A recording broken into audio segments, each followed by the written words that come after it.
the pitch. Is Luke toward shortstop. Petroselli's back. He's got it. The Red Sox win. There's pandemonium on the field. Welcome to the Great American Collectibles Show, brought to you each week by the National Sports Collectors Convention. Join us every Wednesday evening at 6:30 p.m. Eastern Standard Time and get the latest news from the greatest experts in the sports collectibles world. You can watch us on the Great American Collectibles Facebook page, as well as YouTube, or you can listen to us on Spotify, Pandora, iHeartRadio, or any of your favorite podcast platforms.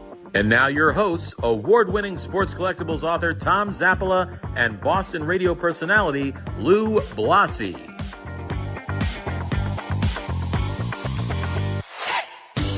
Welcome, everyone. High above courtside, 18th floor, Phoenix Towers in beautiful Singer Island. Tom Zapp, along with my good friend, our producer, Lou Blasi. Joe, you want to get with the program now? Okay, there we go. I'm working, Tom. I know he's working hard. Joe Tomasulo, our good pal from Golden Auctions. Joe, what are you doing right now? Are you making money right now? What are you doing? I'm working on a consignment. Are you? Can you tell us about it? Yeah, it's a very rare 1905 Christy Matheson, Charles Conlon photo, and a 21-22 Conlon Babe Ruth. Are they both the original type ones, right? Right. Yes, they're Charles Conlon. Yep. Very cool. Very cool. All right, Joe, I was gifted yesterday from my cousin who works with the Nolan Ryan Foundation and worked with Nolan Ryan Beef and all that stuff. They had an auction for some memorabilia, and he got me a signed Ted Williams poster, PSA certified and authenticated, Nolan Ryan number 22 on there. And so I'm going to sell it. How much is it worth? No. Wait a minute. Say, what is it again? Ted Williams signed poster. What size? It's big. It's 16 by 20. Bigger. Is it so 20 by 24? 20 by 24, yeah. Signed in Sharpie? Signed in a Sharpie, yep. Yeah, it's probably worth $400-500. Get out of here. I'm not even sure that much, huh? No, it's probably worth $300, Joe.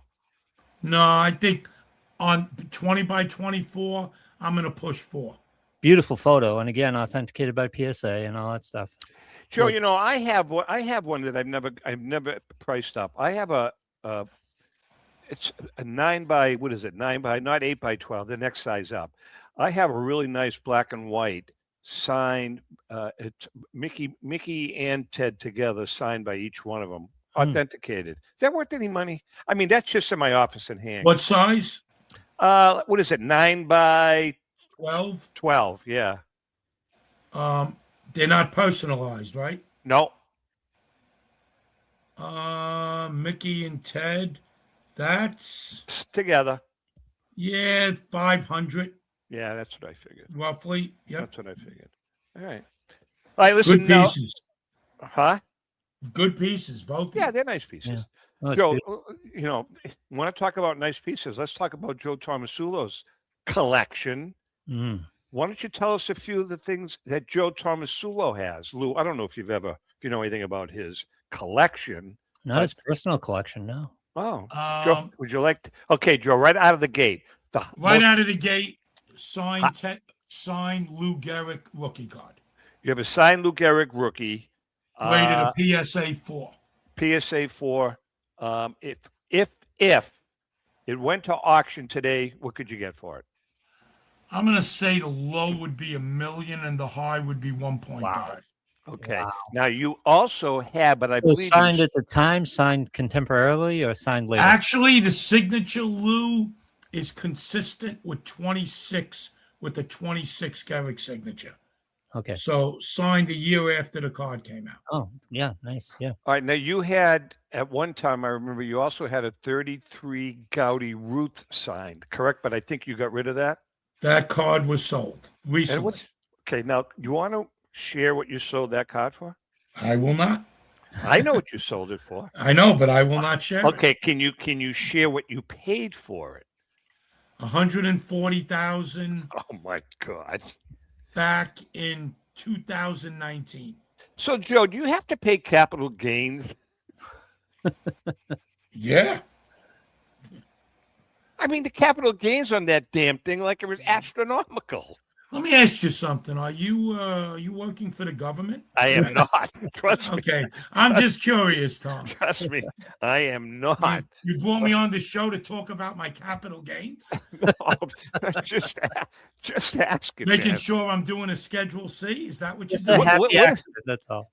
Joe, what are some of the other pieces that you have in your collection? Honestly, I mean, you've got some. I mean, I got an incredible Babe Ruth card collection, including a very nice 3.5 rookie card that's extremely well scented. I have two of my favorite pieces are not cards. I picked up last year a 1923 Lou Gehrig Charles Conlon original Type 1 photo. Wow. There's only 4 known first year 1923 Gehrig Yankee Type 1s. And this is a classic batting. It's autographed by Gehrig between his legs, near his cleats, Yeah.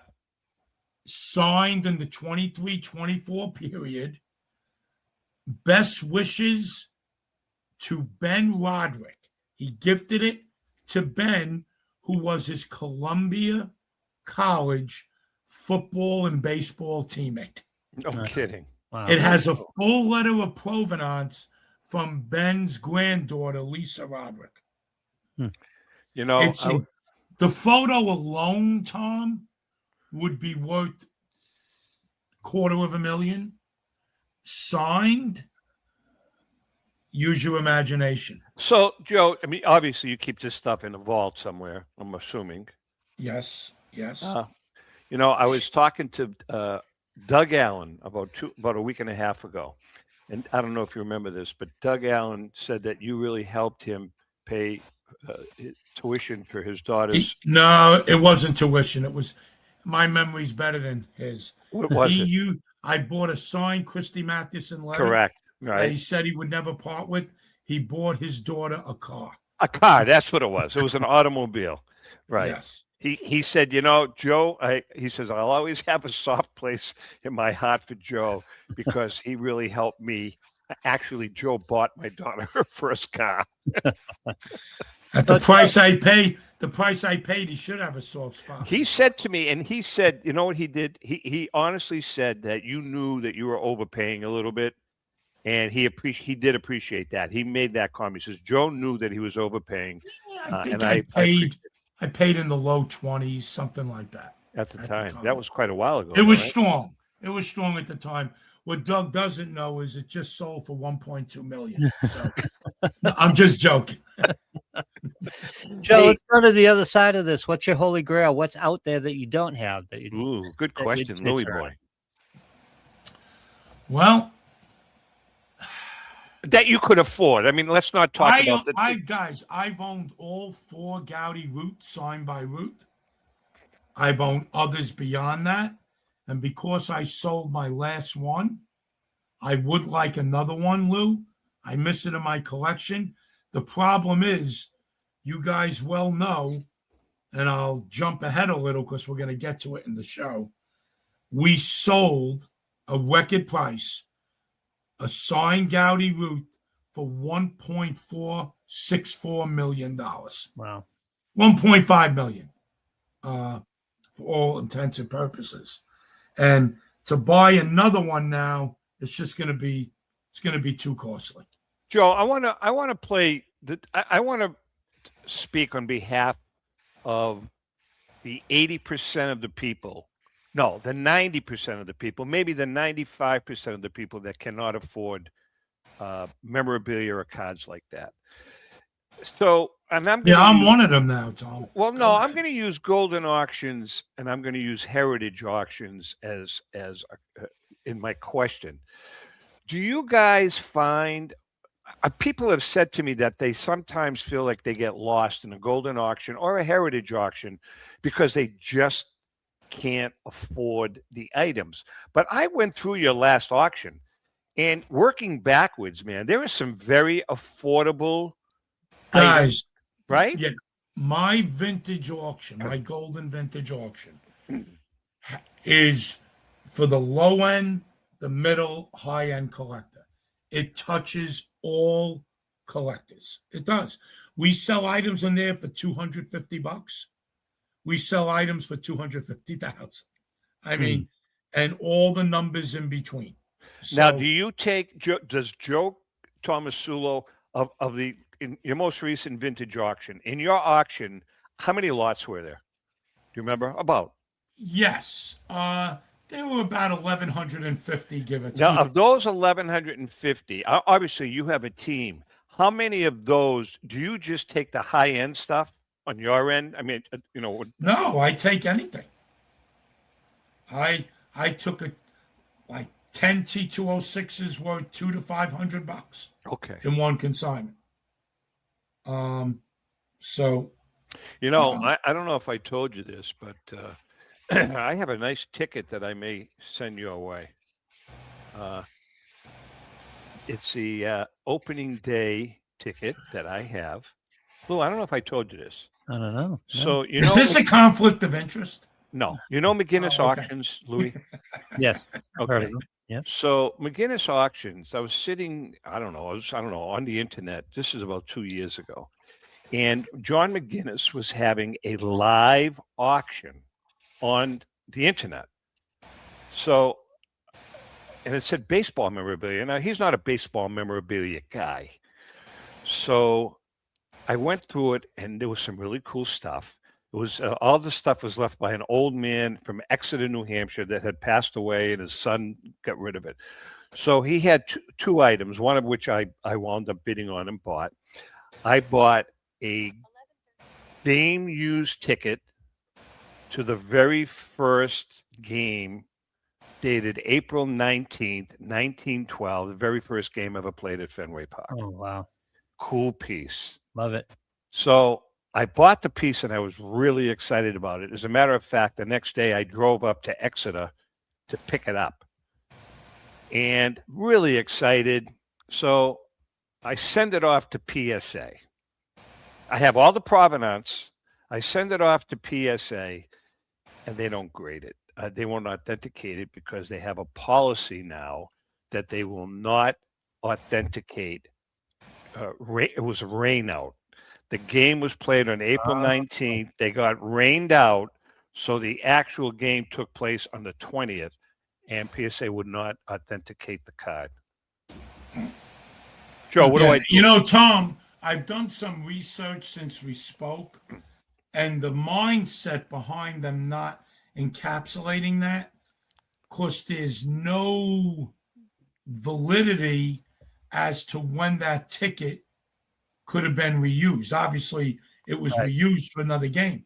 So we can, allegedly state that, yeah, you could have used it for the true opening day, April 20th, but that may not be the case because there was a game April 20th and people had, maybe the stands were filled with that ticket. So you don't really know for sure when the game was replayed.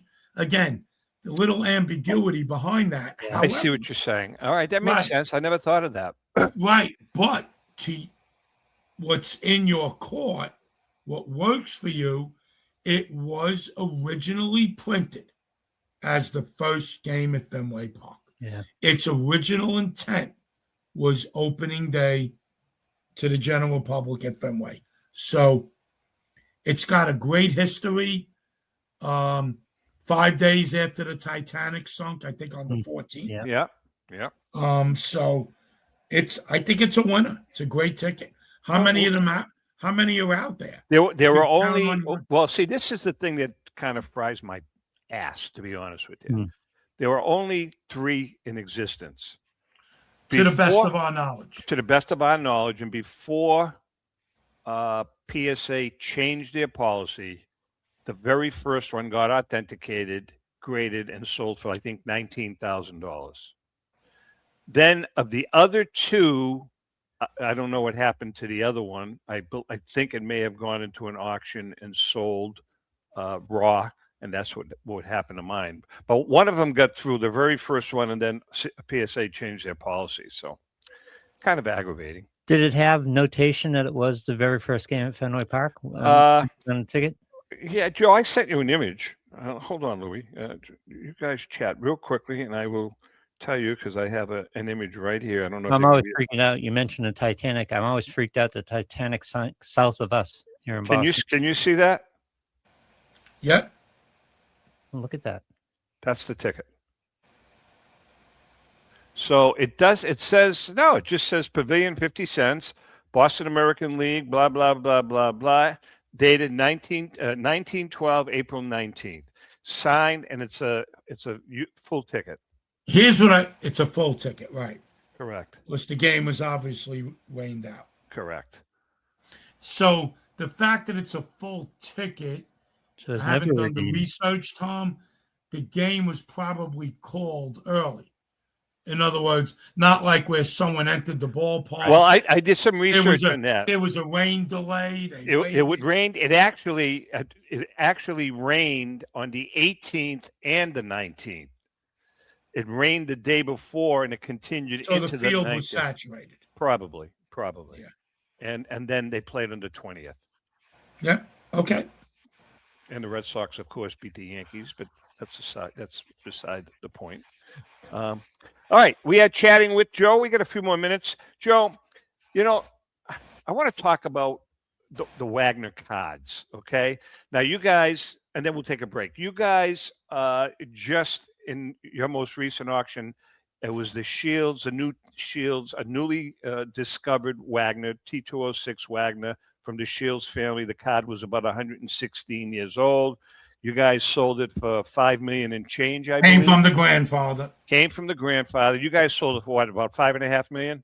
$5,124,000. Okay, so I want to ask you a question about. Now you've been in this business a long time, and I know you guys with other companies and with Golden have handled many Wagner cards.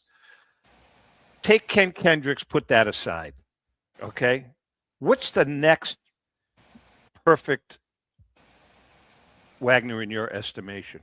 Well, not perfect. No, but so I'm not going to say who owns it. Okay, well, I'm going to mention. I know who owns it, but publicly, now, I'm not going to say who owns it. Okay, is it this? It's not Scott Island.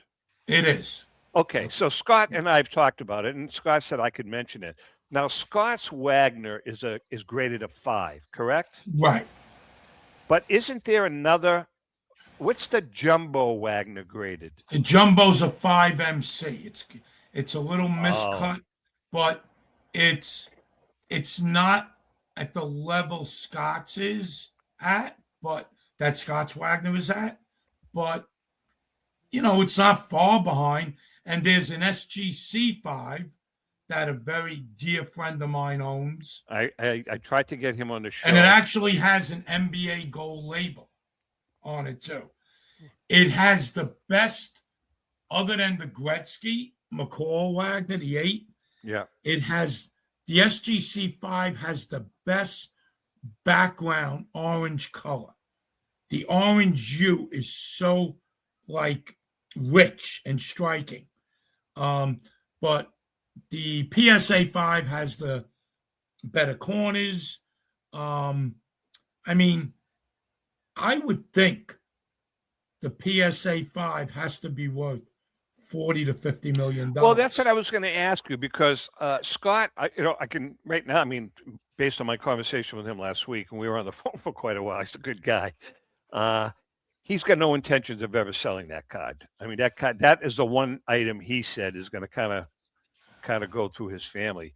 Now, so if his card is worth $45 to $50 million, which I, by the way, I'm going to say 40 to 50. What is Kenny Kendrick's card worth? It's impossible to put a price on it. It's impossible. It would have to go to auction. It's it 60 you can million? argue. You can argue, and I'll tell you what I think it's worth. I think it's worth 9 figures. It should be worth 9 figures. But maybe it goes for 75. It's you know what, guys? It's like the PSA 10 52 Topps mantle. Right. There's 3 of them. You know, some of the owners would say 50, they would say 75.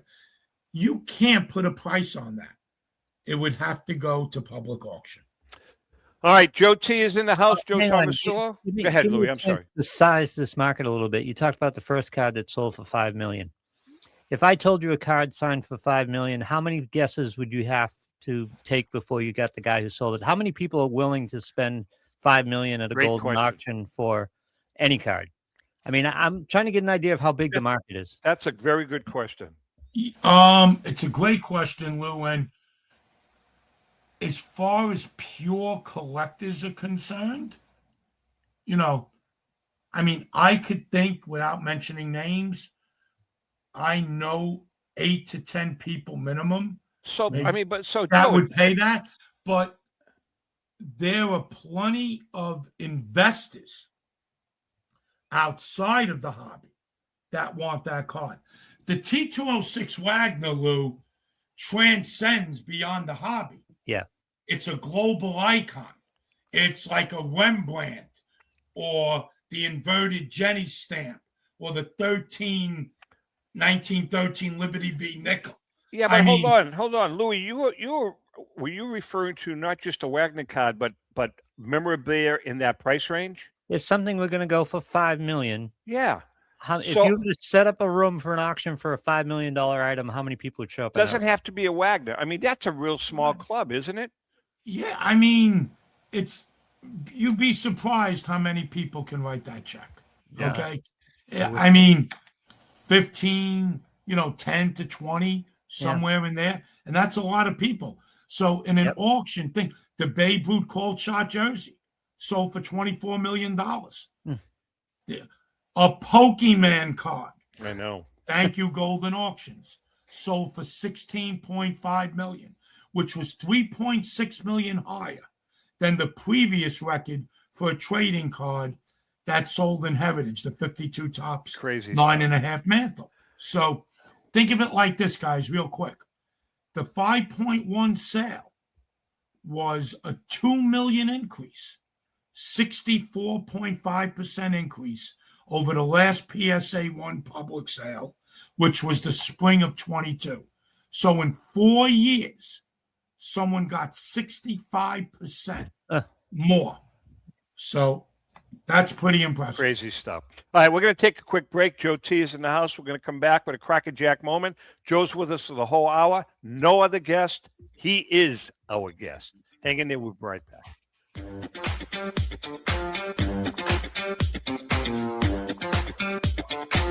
1996, Brian Drent and the staff at Denver's Mile High Card Company have led the charge in the collectibles hobby. Mile High is a full-service dealer specializing in buying and selling cards and offers a competitive consignment program for all collectors. Whether it be their computerized want list service, appraisals, or auction services, Mile High has it all. If you've been searching for a company with a selection of high-grade vintage 1888 to 1970 baseball cards and memorabilia that shares your passion, aim high, Mile High. Go to milehighcardco.com or call 303-840-2784 for more information. Let's go! Batter up! Hi, everyone. This is Rico Petrocelli. JustCollect.com, a leader in the vintage sports card industry, is giving free appraisals on your vintage cards. They'll evaluate your collection for free and let you know the value of it at no cost and no obligation. If you're ready to sell, JustCollect.com will offer you industry-leading prices to buy your card collection. To begin your free baseball card appraisal, visit JustCollect.com or call them at 732-828-2261. That's JustCollect.com for your free vintage card appraisals and top buy prices for your cards. Check out JustCollect.com today. Hi, this is Dan from Memory Lane Auctions, here to remind you that the renowned Memory Lane Collectibles Company has served as a beacon of light to the collecting community for the past several decades. Indeed, folks, it has been our utmost privilege and pleasure to provide the most enthusiastic collectors with an abundance of the finest sports cards and memorabilia for America's most coveted sports personalities via our world-class auctions. Whether you choose either a private sale transaction or the auction route, Memory Lane cordially invites you to reach out to us to maximize the value of your prized possessions. Also, it is not just sales that we pride ourselves on being the best of the rest, because if you are seeking a particular keepsake for your esteemed gathering, we will be relentless in our quest to find that special piece to fulfill your collecting dreams. So no time to wait. Reach out to us today for the purposes of capitalizing on our unparalleled marketing capabilities. Simply pick up the phone and dial 877-606-5263. That's 877-606-LANE, or find us on the World Wide Web at www.memorylaneinc.com. Now is the time for your valued consignment to ultimately become another one of Memory Lane's record-setting prices. This is Brian Drent, president of Mile High Card Company. Is your sports card and memorabilia collection properly insured? For easily replaced personal property, homeowners insurance is all most people need. But for prized possessions that you may have spent a lifetime collecting, it doesn't go nearly far enough. Collectibles Insurance Services has been insuring for over 50 years. They offer a full range of protection and a $0 deductible at an affordable rate with no appraisals required. I know because they insure my collection. If you have a minute, go to collectinsure.com and learn more about insuring your personal card or memorabilia collection. With record-breaking sales from everything from the white border T206 Honus Wagner for $3.12 million to some great items that support the Jackie Robinson Foundation, Golden Auctions has set the highest standards for the finest in sports cards, autographs, and game-used memorabilia. We're always accepting consignments of high-end premium sports treasures or entire collections. Please register for our next auction and bid now at goldenauctions.com. That's golden with an I. We at Golden Auctions are committed to providing unsurpassed customer service for the discriminating collector. That's exactly why we're the leader in the industry. Visit goldenauctions.com or call 856-767-8550. Remember, Golden Auctions. We don't just break records, we shatter them. How would you like to own the bat that was used by your favorite player when he hit that towering home run or game-winning base hit? Now look no further than JT Sports, specializing in the sale and authentication of professional game-used bats. As the official authenticators of professional model game-used bats for PSA DNA, JT Sports will guarantee the authenticity of any bat purchased from them. JT Sports also buys and sells game-worn uniforms, gloves, and baseball equipment. The unique quality of the collectible is what JT Sports is all about.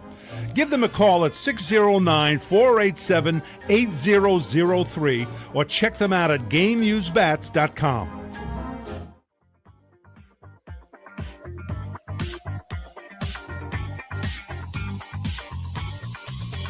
Okay, we are back, and Joe Tomasulo's in the house from Golden Auctions, but right now it's time for another Crackerjack moment brought to us by our good friend Paul Borges and PB Collectibles. Go to pbcollectibles.com for that special vintage card at an amazing price. Joe, did you see Paul at Philly at all this past week? I did not, Tom. Because I know he was there. I don't know if he said hi to you. Anyway, this week, and by the way, we already have a few books left that our distributor found. We've got a couple of books left. Lou will tell you about it in a few minutes. This week, we're talking about Mordecai Brown, one of the most dominant pitchers of the dead ball era. Three-finger Mordecai Brown won at least 20 games on 6 different occasions and won at least 12 games over another 5 seasons. Brown turned a serious childhood injury to his throwing hand to his advantage, working to develop a mind-boggling curveball that simply froze batters in their tracks. Besides earning him a nickname, Brown's injury also allowed him to throw a very deceptive changeup that baffled batters. Brown's battles against one of our all-star pitchers, Christy Mathewson, was legendary. He had a superb season in 1908 when he went 29-9 with a 1.47 earned run average, and his 27 wins in 1909 led the National League. His amazing stats include leading the NL in saves 4 seasons, shutouts twice, complete games twice, and fielding percentage.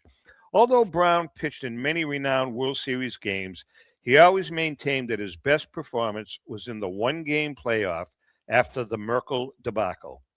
As his career was winding down, Brown made a brief stop to the Federal League, managing the Terriers for part of the 1914 season, and then finished back in the National League.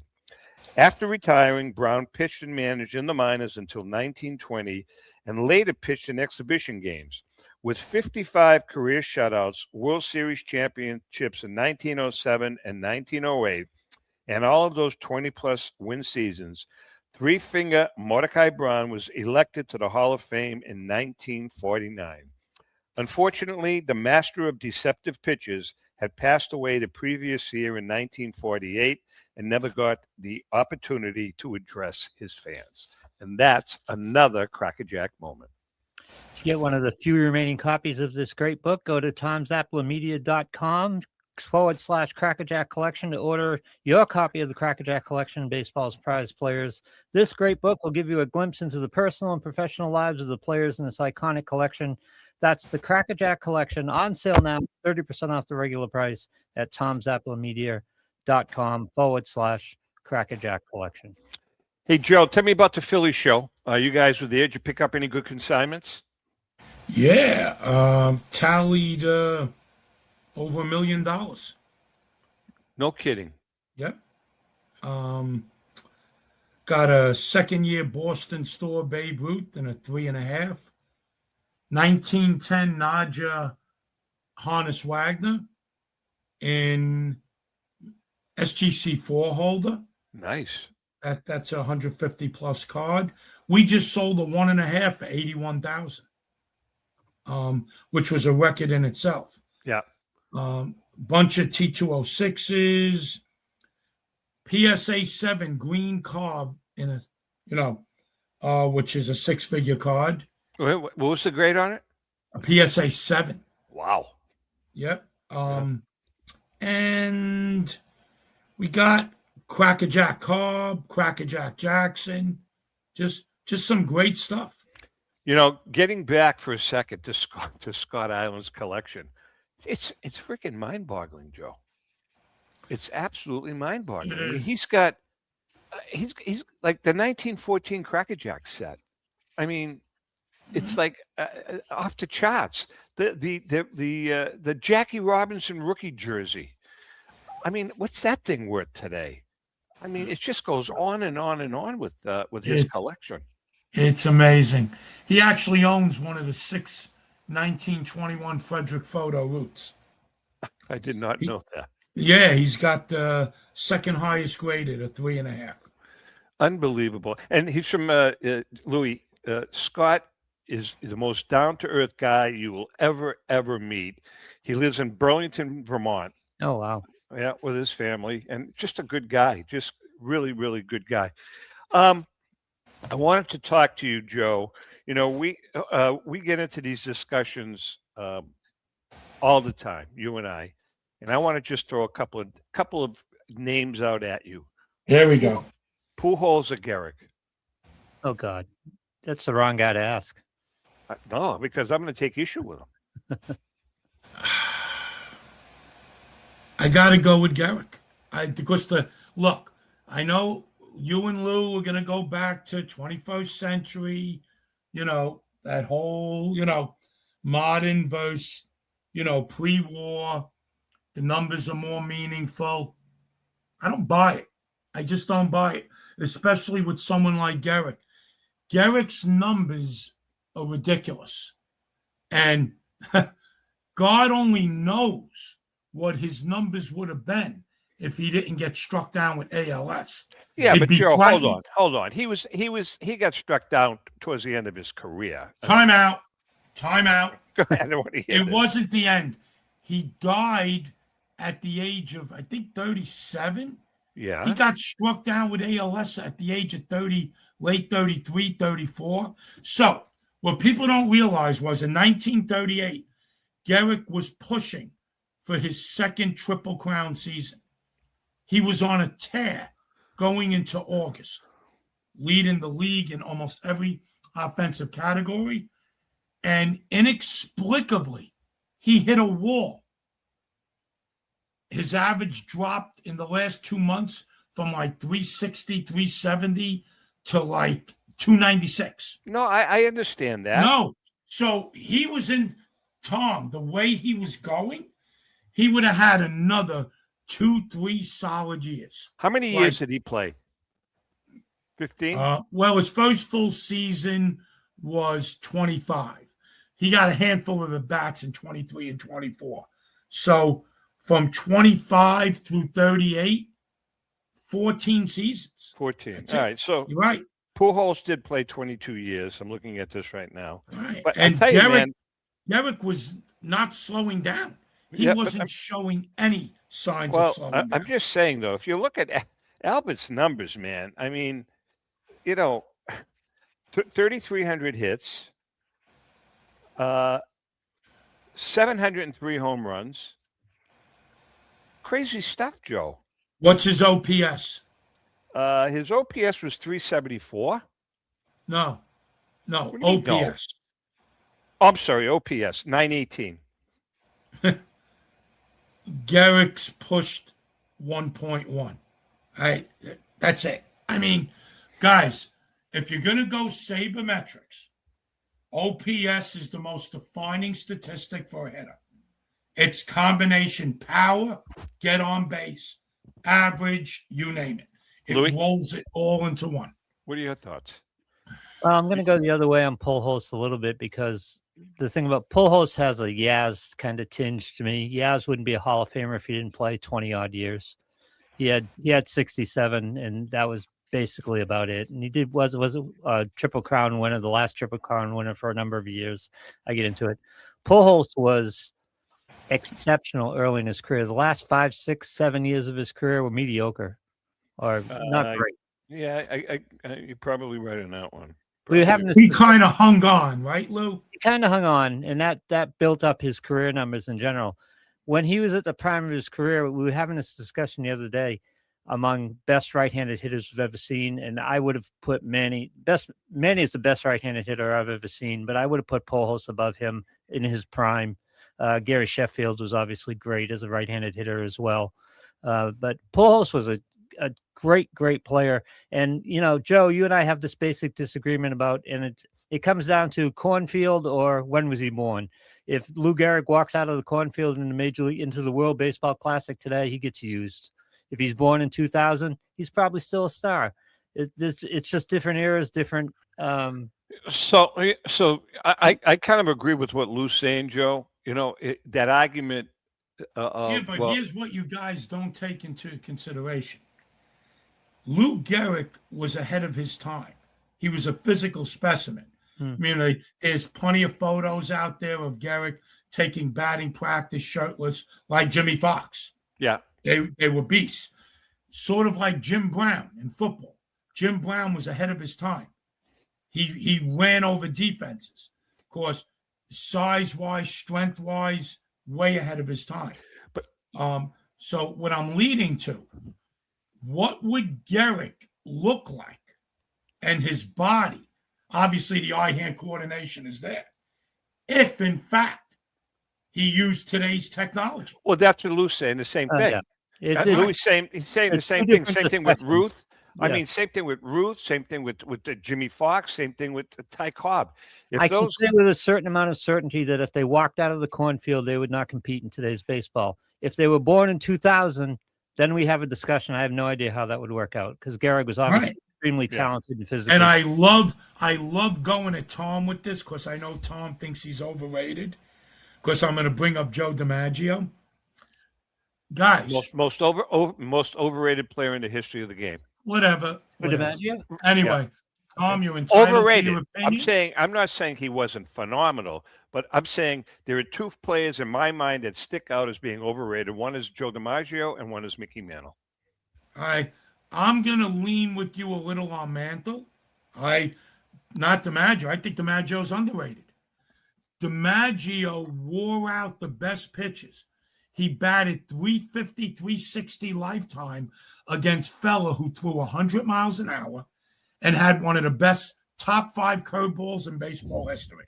So if you want to talk about electric stuff like today's game, DiMaggio's there. And the reason DiMaggio was such an enigma for his time, he had no stride. You know, guys, back then everyone had the stride as a hitter. DiMaggio was basically a pioneer. He had the wide open stance, just lifted the front foot up and down, no waste in his swing, and he could wear out Fella, and he could wear out Paul Skeens. All right, so Joe, who do you go with? Do you go with DiMaggio or Mays? 5 tool, obviously, with the lifetime stats, I go Mays. Peak value, which we're going to get into with two very good right-handed pitchers shortly. Peak value, I have to go DiMaggio. And Lou, God strike me down. This is a true story. Yep. My father was a passionate New York Giants fan. Hated the Yankees and the Dodgers. You know, watched all the games, mid-40s through the 50s. Who was his hero? Willie Mays. Yep. My father told me it galled him and burned his hide that Willie Mays couldn't light a candle to Joe DiMaggio. And my father was a superior ball player. He knew the game back and forth. Being a Mays diehard, hating the Yankees, he always told me DiMaggio was the superior player because he was the far superior hitter. Okay, I'm talking out of my behind on most of this because I didn't see DiMaggio, obviously, and all that. And neither did I. And if we were going to put players in a overrated, underrated bin, Mays is an overrated bin for me. Is you? How can you say that, Louis? Wow, that's tell me what your rationale is. Lou, what's behind I'll tell you what. I'll do the comp for the same reason I think the Beatles were overrated. Not because they weren't. Not because You've they been saying that for years. Yeah, John, can you make sure security escorts Lou from the studio? Not because they weren't great. That's not what I'm saying. I'm just saying they weren't as good as everybody thought they were. That's all. I mean, his numbers, Lou, they just jump out at you. I know. Not that he wasn't good, but he's not. He's not DiMaggio level right. And Tom, here's the thing. And look, I agree with Lou. DiMaggio versus Mays. I don't think Mays was overrated, but I think peak value, DiMaggio was far superior. And like I said, my father hated him and every Yankee and every Brooklyn Dodger. But he told me every day of every week of every year, DiMaggio far superior. DiMaggio didn't swing and miss, Tom. He didn't miss the baseball. All right. I'm not putting down Willie Mays. No, and I know that. We can agree to disagree, but I haven't judged passes that in 2 years. Let's get on to the next argument, Lou. And I think I'm praying, Lou did. By the way, Yaz is in the overrated bin. I don't disagree with that. I do not disagree with that. Meaning 67, September of 67 was magical, mythical. It was incredible. But that was Yaz's career. I totally agree with you. 20 odd years. You're not going to get an argument from me. All right. So now here's the question, Lou. Now I want you to. I can't get through to this guy, Louis. Pedro, I got the numbers. I don't want to hear the numbers. I'm talking to my producer, Louis. Pedro or Seaver? Pedro or Seaver? Peak career. Yes. Peak? Well, no, both peak and career. Career Seaver, peak Pedro. So you're saying, wait, I'm with career. Wait, you're saying career Seaver, career peak Seaver, Pedro, and you're saying career Seaver because he pitched longer. Because he pitched well longer. Pedro had 4 years, maybe 5. Lou 7, a string of 7 great years. Hurt himself in the All-Star game. Was never the same pitcher after that. Yeah, after that 99, he wasn't. Yep. Right. So Lou is correct, Tom. And Tom, here is some real inspiring numbers. So Pedro's 7-year run, okay? And hold on. Actually, I wrote it down here. From 97 to 03. Pedro had a 2.2 ERA over that 7-year span. averaging 11 strikeouts per 9 innings, 5 strikeouts to every walk. Okay? Very, Pretty very, nice numbers. and an 0.94 whip. Those are off the chart numbers. Those are Koufax numbers. Koufax's numbers are even lower. Now, especially in comparison to late 90s baseball, in the context of what late 90s baseball was, right, those were incredible correct, numbers. Lou. Yeah. Correct. However, I do agree that great pitching stops good hitting 24/7 regardless. Yep. Now, here's the interesting thing with Seaver. Seaver's greatest 7-year straight run, consecutive run, was from the first day he threw a baseball in the major leagues, 67 through 73. Seaver, ERA over that span, Pedro's numbers are better, was 2.38. And that's not hogwash. Okay. Nope. How many strikeouts per game? 8 strikeouts per 9 innings. Okay. Pedro is 11. Pedro wins. Seaver's whip was 1. Pedro's was a little better. But again, here's the difference. Seaver's peak 7 years is not light years from Pedro's 7 years. Correct. Pedro's is just better. And Seaver threw in that period 35 shutouts. Pedro threw like 11. Okay. Pedro completed like 17 games in those 17 All years. right. So what talk about Seaver's numbers after those 7 years? Okay. So lifetime, Seaver averaged, and by the way, here's another thing, guys. In those 7 years, Seaver averaged 275 innings, or 8 innings per start. Pedro averaged 201 innings, or 7 innings per start. Yeah. That's a big difference. That Seaver pretty much consistently got 24 to 27 outs, and Pedro was getting 21 outs. To me, that is one of the most underrated statistics in pitching, that these pitchers don't have to get the last 6 outs of a game. Now, Tom, let's piggyback off what you asked. Seaver lifetime had a 2.86 ERA, 311 wins, 3,640 strikeouts. He is one of only 2 pitchers in baseball history, along with Walter Johnson, who's the greatest pitcher ever, to strike out more than 3,000 batters, win over 300 games, and have a sub-3 ERA. For anyone listening to this show, scrambling to baseballreference.com, don't waste your time. Those are the stats. 2 pitches, that's it. Pedro's lifetime We're numbers. going to take a break, Lucas. Yeah, his lifetime numbers just can't compare to Seaver's. This is the way I love to ask this question, though. We're playing a game for the planet tonight against aliens. Who's pitching? You get anybody at their prime. I'm gonna give the ball to Pedro over Seaver. One game. Okay, but let's open it up to everybody. Bob Gibson. Bob Gibson, good choice. Bob That's Gibson a good gets the choice. ball. You know something? I think I agree with that. 67, 68, Bob Gibson. Yeah. Untouchable. Untouchable. And listen. if it wasn't for Jim Northrop tracking down Kurt Flood's fly ball like he was flying a kite in Game 7 of the 68 World Series, that result might have been different. Bob Gibson has the greatest baseball quote of all time when Tim McCarver came out to talk to him. He said, "What are you doing out here? The only thing you know about pitching is you can't hit it." Lou, I love that. And before Tom goes to a break, I'm going to give you a great Seaver quote. Yep. There are 2 places in baseball, first place and no place. All right, listen, we're going to take a break. Joe's in the house. We have one more short segment. Hang in there. We shall return.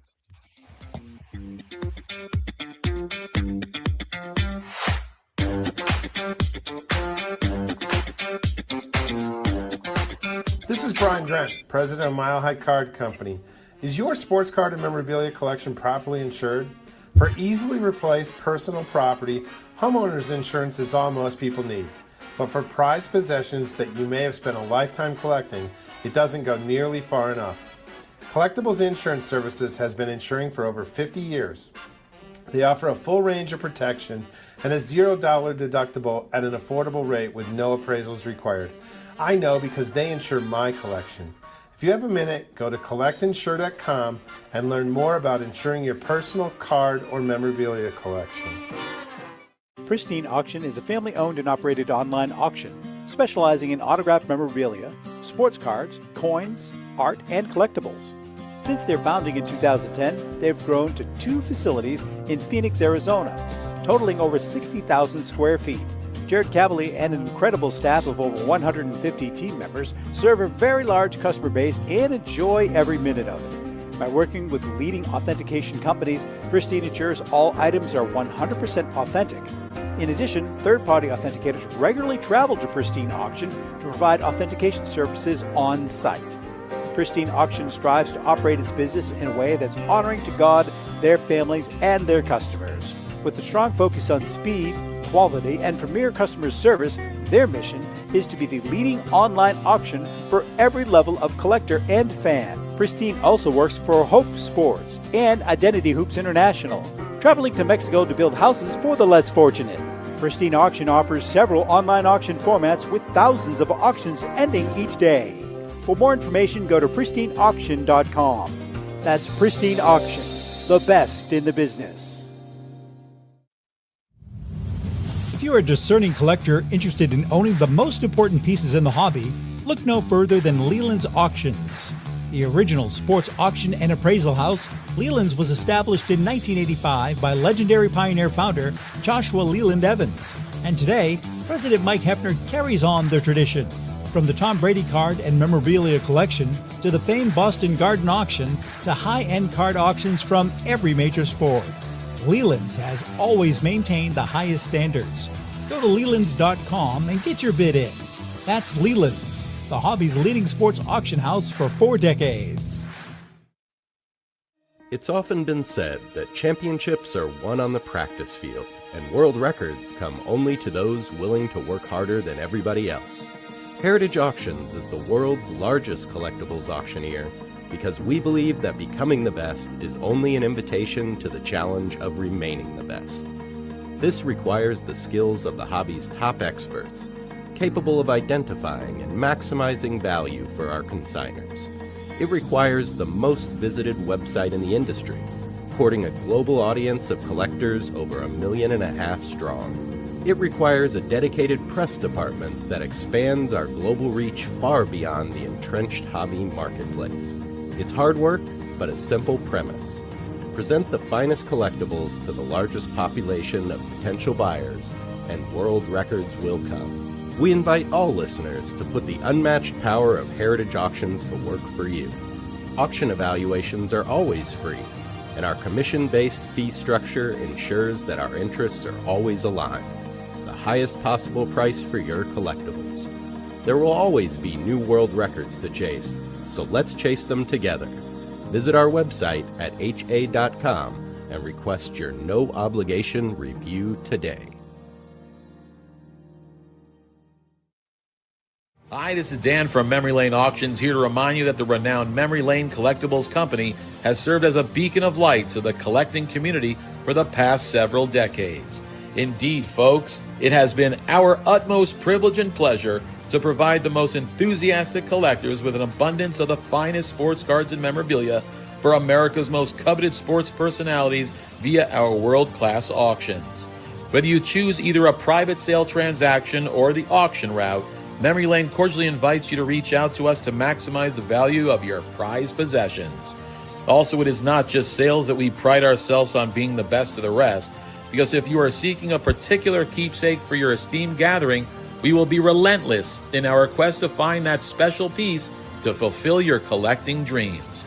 So no time to wait. Reach out to us today for the purposes of capitalizing on our unparalleled marketing capabilities. Simply pick up the phone and dial 877-606-5263. That's 877-606-LANE, or find us on the World Wide Web at www.memorylaneinc.com. Now is the time for your valued consignment to ultimately become another one of Memory Lane's record-setting prices. Hey, I'm Mike Petroselli. If your company is looking for the best in marketing and promotional items, you'll hit a home run with Petroselli Marketing. With over 8,000 suppliers and 650,000 imprint-ready items, we can get your company the visibility it needs to get your maximum exposure. Whether it be office promotions, wearables, automotive, sports items, and everything in between, Petroselli Marketing can do it all. Our design staff will even work with you from concept to delivery and customize your products. At Petroselli Marketing Group, we will get your brand in front of your audience.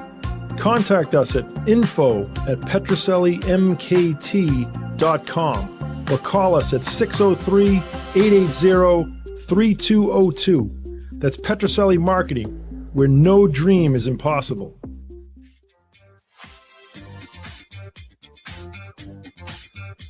Okay, we are back, and Joe T's in the house. By the way, the Northeast Sports Card Expo returns to the Boston area on Saturday, March 28th and Sunday, March 29th at the Marriott Boston Quincy in beautiful Quincy, Massachusetts, named, by the way, after John Quincy Adams, for a huge weekend built for collectors. With 26,000 square feet of expo space and 180-plus vendor tables, the show is loaded with sports cards, sports memorabilia, non-sports cards, Pokemon, toys, Funkos, and more. Whether you're buying, selling, or trading, everything you're looking for is under one roof. All autograph guests at the Northeast Sports Card Expos in Quincy will offer one free autograph with paid admission.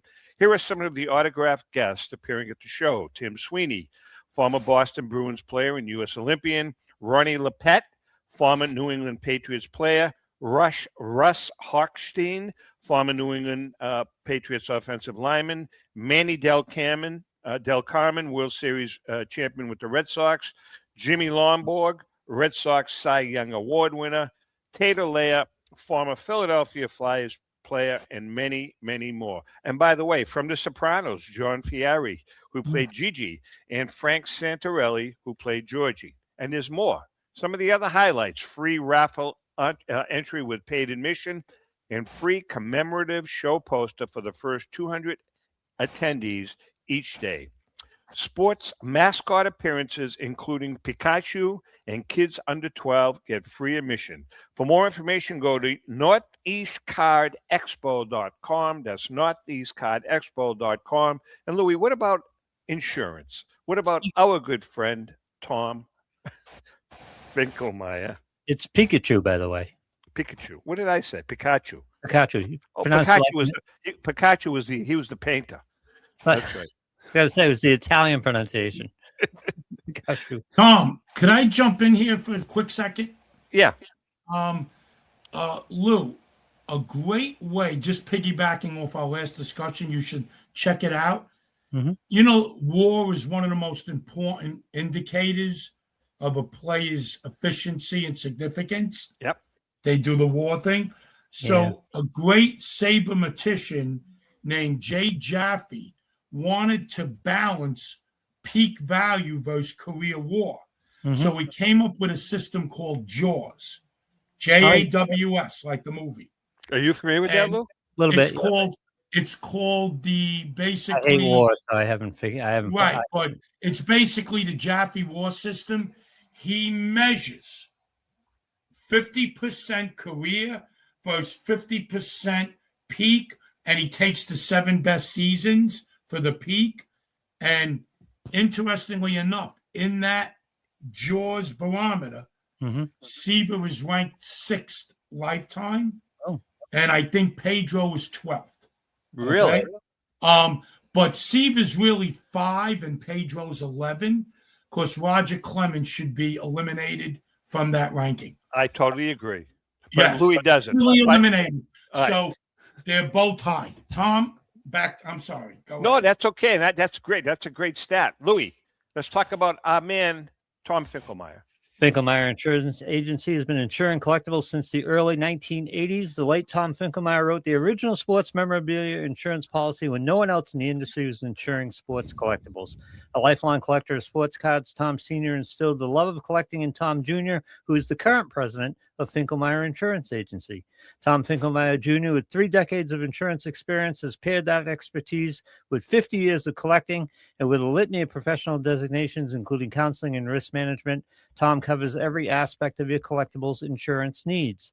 Unlike some companies that sell collectibles insurance directly to the consumer online, Finkelmeyer Insurance Agency is the only independent retail agent who specializes in sports memorabilia and collectibles nationwide. Representing all major companies that sell collectibles insurance, there's no agent that insures more collectors, dealers, appraisers, auctioneers, or events in the collectibles hobby than Finkelmeyer Insurance. Our good friend and hobby legend John Tobby of JT Sports has been using Finkelmeyer Insurance for over 20 years. For more information for your collection, go to thefia.com. That's Finkelmeyer Insurance, where collecting is our passion. Hey, how about that guy? How about Bam Adebayo? Did you see that? Scored 83 points last night for the Miami Heat. 83. I missed that, Tom. Wow. Yeah, scored 83 points. Broke whose record was it? No, it wasn't MJ's. I can't remember who held the record. Kobe Bryant. Oh, Kobe. It was Kobe. He broke Kobe's record. Will anyone ever do 100 points? I'm sorry? Will anyone ever do 100? Oh, I don't think that's out of the realm of possibility. It's funny because in the book we're doing, Joe. That, by the way, you've been a big help with the stuff that you've been involved with. We're doing that section. One chapter is called "Lost Treasures," and that's on the items that have been lost. That where are they? What happened to them? And one of them is Wilt Chamberlain's 100-point basketball. Nobody knows whatever happened to that ball. So pretty interesting. Could be among in your safe. Women. Yeah, could be. Whatever. Listen, we're just about, we got a few minutes left, Joe. Upcoming auctions, what do you got coming down the road? Well, we have a February Elite auction ending this Saturday. Yeah. Then March Elite starts next week on the 18th. The next Golden 100 is in May. My next vintage auction is starting June 3rd and ending the 27th, taking consignments for that. And this is interesting, guys. You'll like this. Ken came up with the great idea of having a USA 250 auction. Oh, I like it. We'll probably have 400 or 500 items. That's going to start in May and end in June.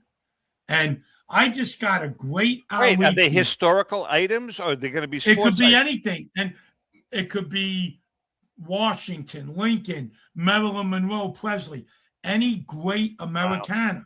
I like it. So listen to this. I just got a letter signed by Ali to the Boxing Commission requesting his name in May 66 be changed from Cassius Clay to Muhammad Ali. Wow. And it's matted in frame with the poster of the boxer he's fighting with his name first listed on the poster as Muhammad Ali. But you're also going to have some historical stuff too? Everything. Anything Americana, Tom. What do you, Louis. maybe, Tom, what about that hat? No, but I Maybe, got some stuff. Lou, I remember I live in a 300-year-old house. Right. How about some beautiful stuff from the James Chase collection? One of the foremost greatest pottery makers in the history of the American public. He was a famous pottery maker. It's got to be iconic, legendary stuff. He's renowned in Merrimackport. Well, he's got pieces in the Smithsonian that went for $500,000. Now, I don't say that I have his piece, but what I do have, I have buckets of pottery sherds that Helen and I have found in the mud down by the water. Do those count? No. Come on, Lou. Tom, I think I may have to pass on that. I'll get him signed. No way. All right, Joe. Listen, we're just about out of time. There was one thing one other thing before we go. 3 Mantles: Fogels, Kendricks, and Anonymous. How much better is Fogels than Kendricks? I mean, they're both 10s. Yeah, off the top of my head, Tom, I can't definitively answer that. Really? I would have to see a recent scan of both of them and make a judgment call. I mean, looking at Ken the has scans. said that Fogels is better than his, and they're both 10s, but I'm just curious. That's the word on the street, Tom.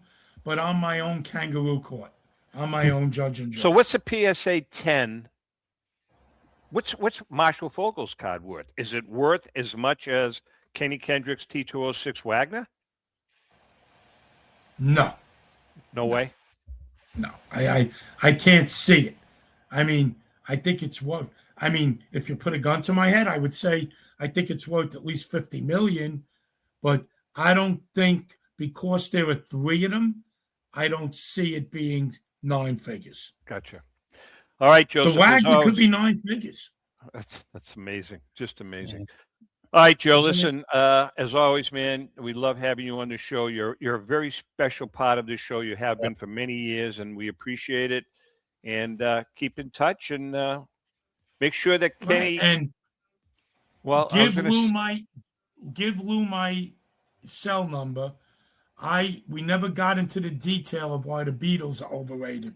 Lou, I want to have that discussion. No, wait a second. They were great, but they just weren't as good as everybody thought. You know why he says that? He compares. Why don't we do it in a road? Okay. No, listen. Why don't we do it in a road? His Beatles reference, his baseball reference Beatles, is like Pujols was. The last 3 or 4 years that they were together, he's saying that they produce slop. Correct, Lou? It's more than 3 or 4 years, but yeah. No, I don't think. I think Lou's has a lot more years on his mind than 3 or 4. Yeah. I like the first 4 albums. All right, listen, we're out of time. Joe, say hi to everyone, and I'm glad you had a good Philly show, and we'll see you down the road. Guys, always the highlight of my day. Take care. With that being said, Louis, have a good week. And to our viewers and listeners, again, thank you for all of the support. We love you guys, and happy collecting.